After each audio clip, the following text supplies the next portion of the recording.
Bonjour et bienvenue dans la découverte d'un nouveau trésor biblique.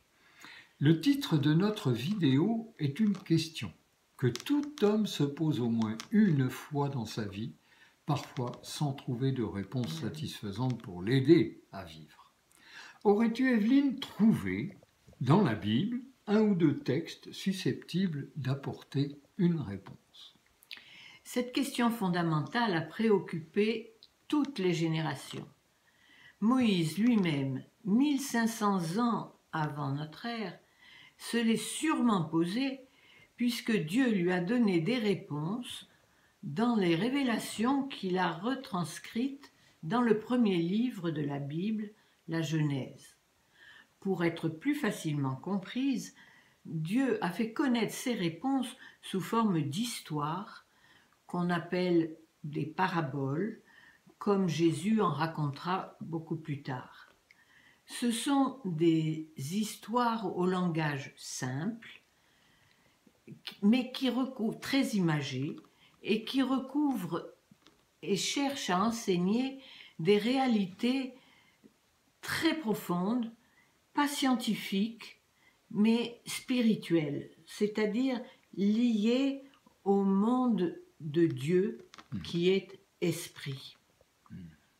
La première parabole de la Bible, c'est le récit de la création du monde, et particulièrement la création de l'humain, dans les 2 premiers chapitres de la Genèse.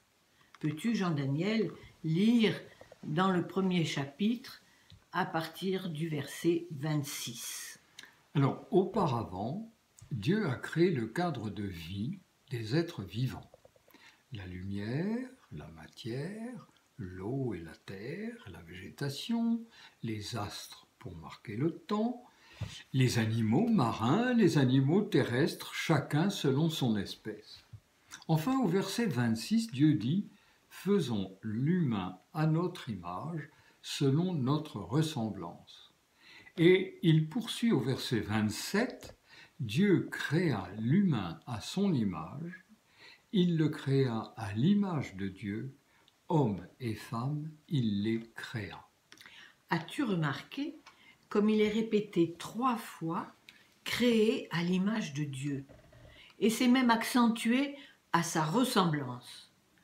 Il est vrai qu'une image ne ressemble pas toujours à son modèle malgré tout le talent de l'artiste. On en a un exemple avec les portraits que Picasso a fait de sa femme où on y reconnaît très peu sa femme. Mais ici, l'humain, homme et femme, est qualifié d'image de Dieu. Quel honneur extraordinaire, ne trouves-tu pas? Oui. Alors vient la question suivante. Mais qui est ce Dieu pour qu'on lui ressemble? Eh bien, le premier chapitre de la Genèse révèle un Dieu qui parle. Dieu dit, et la chose arrive. L'homme est doté de la parole, non pour créer, c'est réservé à Dieu, mais pour communiquer avec Dieu, pour communiquer comme Dieu avec les autres. Ensuite, le verset 26, « Faisons l'homme », montre que Dieu pense, veut et forme des projets qu'il met à exécution. De même, l'homme a l'intelligence de penser, de vouloir, de se projeter dans l'avenir. Ce qui est impossible aux animaux. En disant « faisons à notre ressemblance », Dieu se révèle comme pluriel pour créer l'homme à son image. Plus tard, on saura qu'il est simultanément Père, Fils et Esprit Saint. Ce pluriel se retrouve dans le fait qu'il crée l'humain, homme et femme, pour que leur union donne vie à des enfants à leur image. Cela nous apprend aussi que Dieu, dans Dieu, il y a du masculin et du féminin. Au chapitre 2, la création de l'homme est détaillée et elle précise ce qu'est l'humain. Au verset 7, il est dit « L'Éternel Dieu forma l'homme de la poussière du sol, il insuffla dans ses narines un souffle vital et l'homme devint un être vivant. Comme les animaux, il est fait de matière rendue vivante par la respiration. Ce n'est donc pas cela qui en fait une créature à part, semblable à Dieu. Non, pour savoir ce qui le distingue des animaux, et en fait une image de Dieu, il faut se reporter à des textes du Nouveau Testament.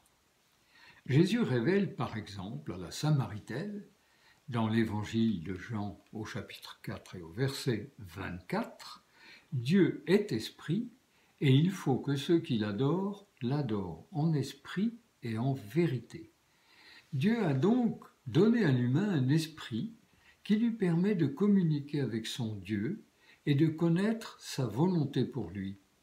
C'est ce qui le rend une créature merveilleuse, comme le reconnaît l'auteur du psaume 139 en son verset 14.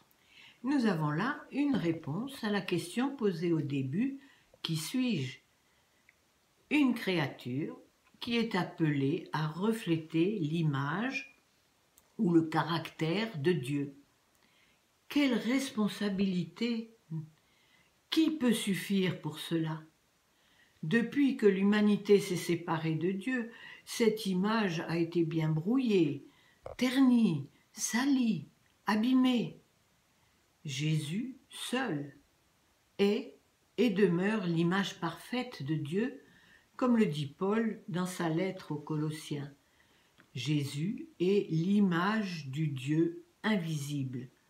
Et dans sa lettre adressée aux Hébreux, il est dit « Il reflète la splendeur de la gloire divine. Il est la représentation exacte de ce que Dieu est. » Jésus est venu sur terre pour nous faire retrouver notre dignité d'image de Dieu, libéré par son pardon de tout ce qui l'a terni. Grâce à lui, nous sommes devenus des enfants de Dieu, capables par l'Esprit qui nous est donné de ressembler à notre Dieu et de rayonner de son amour autour de nous. Pour aujourd'hui, nous refermons là notre coffre au trésor biblique. Nous essaierons la prochaine fois de trouver une réponse à la seconde question qui se pose à chacun. Pourquoi ai-je été créé?